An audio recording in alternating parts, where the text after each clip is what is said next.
This is an ocean planet, and most of that is completely unexplored.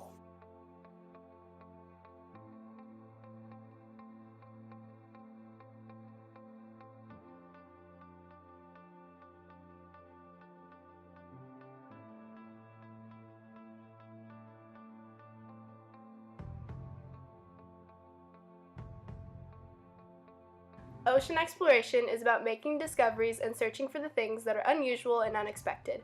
Findings made through ocean exploration are fundamental to the investigation of physical, chemical, and biological conditions on the seafloor for scientific and commercial purposes. We have explored only about 5% of the ocean. By discovering the deep sea ecosystems, it allows us to find new sources for medical drugs, food, energy resources, and many other products. New information can help scientists predict earthquakes and tsunamis to help us understand how we are affecting and being affected by changes in Earth's climate and the atmosphere. For the first time, man would be able to travel to the deepest parts of the ocean and to scientifically probe the mysteries he'd been so curious about for so long. The U.S. Navy's advanced materials have opened up many opportunities for scientists and explorers to uncover the mysteries that lie deep below the ocean's surface. In 1960, the Navy made a historic, record-setting voyage to a depth of about 35,800 feet, nearly 7 miles under the surface. No one within the last 50 years has made it even remotely close to returning to those depths. Thousands of unknown species remain to create new life deep down in ocean trenches. Although scientists have a good guess as to what lies down below, the human eye is yet to see what life exists in the deep sea. Deep sea technology is just beginning to take off, as there have been few innovations until the start of the 21st century. Open-mindedness is a big part of the discovery and research of the deep sea, because without it, we would be back to square one with no innovation whatsoever. In the past, there have been very few submarines, let alone undersea technology. We have made progress towards understanding the ocean, although we are nowhere near the goal we are striving to reach. In the past, there was only one major functioning undersea robot, Alvin. Alvin has been and still remains to be one of the most powerful tools we have today to continue research of the deep sea. This robot has been disassembled many times in order for new, renovated parts to replace old ones. Alvin is greatly treasured in the world of deep sea innovations and will be for many years to come. Although deep sea exploration can be a great success, there are some cons about it. It's a very controversial topic that has many dangers. Deep sea explorers must learn to cope with varying degrees of discomfort. The explorers have to spend hours crammed into a tight space with oxygen tanks and being unable to move one's legs for long periods, which only accentuates the freezing temperatures, so they are at risk for getting hypothermia. Even though technology is improving, some divers and explorers are at risk for headaches, memory lapses, and slowdowns in brain function.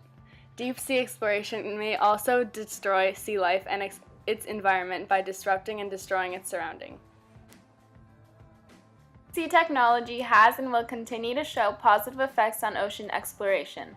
Due to the limited amount of ocean technology, engineers are working towards having the ability to search and discover more of the deep sea. Deep flight engineering includes several different types and formations of submersibles, each of which technologically improving after the last.